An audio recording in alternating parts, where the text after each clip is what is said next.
Pajang makrame mini. Ini ada itunya hair dryer, dan aku udah Amara DR707 yang anginnya itu ada dua tipe, ada yang biasa terus ada, dan ternyata aku dapat kartu garansi. Lemari pakaian aku ada beberapa pin ini khusus mesin jahit. Kalau mau dipakai belum menjahit, yaitunya lap-lap si bawah si mejanya juga aku lap di minyak di setiap lubang. Itu manual, jadi setelah diolesi atau ditetes pakai, aku nggak masukkan benangnya ke jarum, nanti menekan. Jadi aku udah jelujur bagian yang akan dijahit.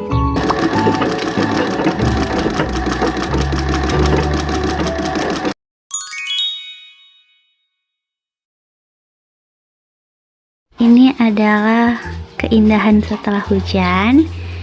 Di balik jendela yang gede banget, tapi aku suka karena cahayanya itu maksimal banget masuk ke kamar.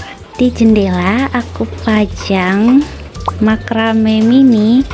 Ini adalah hasil belajar onlineku, workshop online, karena saat itu aku lupa untuk daftar sekaligus dengan bahan. Jadi aku pakai si benang rajut aja. Aku juga gantung si pengharum ruangan, tapi sebenarnya itu udah habis, jadi nggak ada aromanya lagi. Dan di sebelah jendela ada meja belajar yang estetik parah dengan kursi plastik yang udah buluk banget. Kebetulan barang aku nyampe kemarin, yaitunya hair dryer, dan aku udah coba untuk kedua kalinya. Aku coba tadi malam sama tadi pagi. Ini adalah hair dryer yang terkesan memang jadul, tapi ini worth it banget sih menurut aku, karena harganya itu ramah di kantong, terus barangnya oke, kokoh, nggak terlalu berat dan nggak terlalu ringan, jadi nggak bikin pegel gitu. Aku CO di Amara DR707 yang 450 watt, dan mereka ngeklaimnya itu anti bising. Ternyata memang nggak bising sama sekali, ada seni go-go-nya gitu, dan ini bikin tampilannya itu jadi makin mewah. Dan ini bukan stiker ya, emang gold, warnanya dicampur dengan hitam, glossy parah ini. Untuk kekencangan anginnya itu ada dua tipe, ada yang biasa terus ada yang lebih kencang.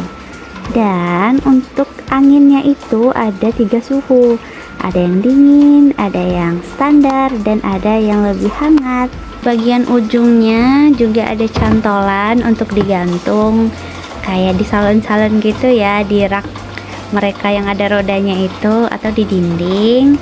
Dan untuk kabelnya aku suka banget karena ini tebal, gede, tapi elastis banget. Karena ukurannya cukup gede, pastinya boxnya juga gede dong. Dan ternyata aku dapat kartu garansi selama 6 bulan dan 2 corong untuk di ujung hair dryernya. Bagian boxnya juga tertera petunjuk pemakaian agar hair dryernya itu awet banget kalau kita pakai. Dan ini ada juga kertas petunjuk, terus ini kartu klaim garansi, dan 2 corong yang ujungnya pipih, tapi perbedaannya ujungnya aja sih, ada yang tipis, ada yang agak lebar. Ini adalah lemari pakaian aku, ada beberapa pintu di sini. Yang paling atas aku taruh beberapa tas, dan yang bagian di bawahnya aku taruh beberapa perintilan-perintilan kecil yang memang sering dipakai. Aku juga taruh kursi kecil di sini. Ini adalah punya ibu aku.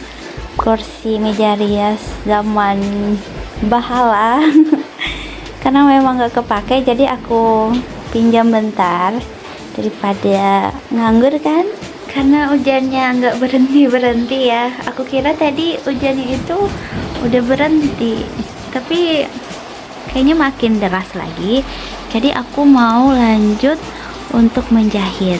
Ini adalah mesin tempur aku, karena memang sukanya agak lebih private ya. Kalau di ruang tengah itu banyak kebisingan, jadi aku nggak fokus untuk melakukan pekerjaan. Dan aku masih belum sempat untuk tempel ini ke dinding, karena aku masih bingung mau taruhnya di dekat mesin jahit di sini, atau dekat meja belajar tadi, atau di luar kamar dekat mesin obras. Di tata letak ruangan ini khusus mesin jahit, kalau mau dipakai, jadi mesinnya itu diputar, karena ini kan mau dibuka, pasti nyangkut dong. Ini ada ganjelan, ini adalah kain yang aku ganjel karena roda mesin ini udah nggak ada.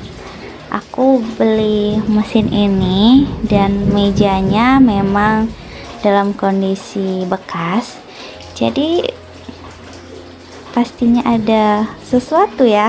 Amankan dulu setrikaan jadul ini. Ini adalah setrikaan aku waktu ngekos zaman sekolahan, dan pelan-pelan diputar supaya nggak geser ke keramik. Nanti takutnya si keramik jadi tergores gitu ya.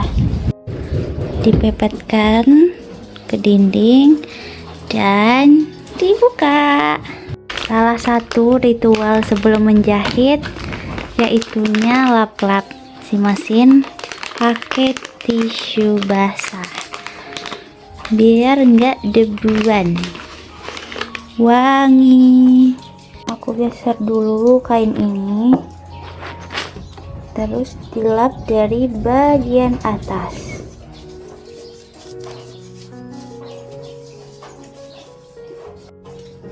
Bagian bawah si mejanya juga aku lap. Setelah kinclong, aku tetesi minyak di setiap lubang mesin jahit biar lebih enak, awet dan mulus banget kalau dipakai. Ke bagian roda dan kakinya juga aku tetesi. Oh ya, karena mesin jahit aku itu manual, jadi setelah diolesi atau ditetesi minyak tadi, langsung diputar aja biar minyaknya itu menyatu ke bagian dalam si mesin.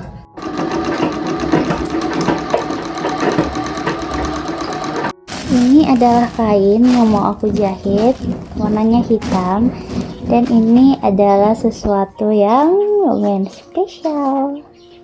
Mau masukkan benangnya lagi, karena kalau mesinnya itu nggak kepake, aku nggak masukkan benangnya ke jarum, nanti mana tahu ada kesenggol kan, nanti malah jadi penghambat di mesinnya.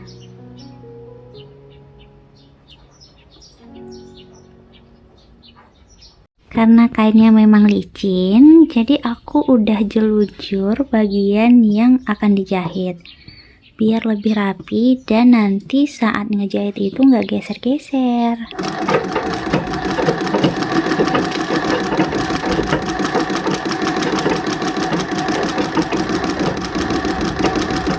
Karena jelujurannya itu udah aku jahit nih pakai benang hitam, jadi harus aku buka biar lebih rapi, tapi memang harus pelan-pelan banget biar nggak ngerusak jahitannya dan nggak ngerusak kain juga.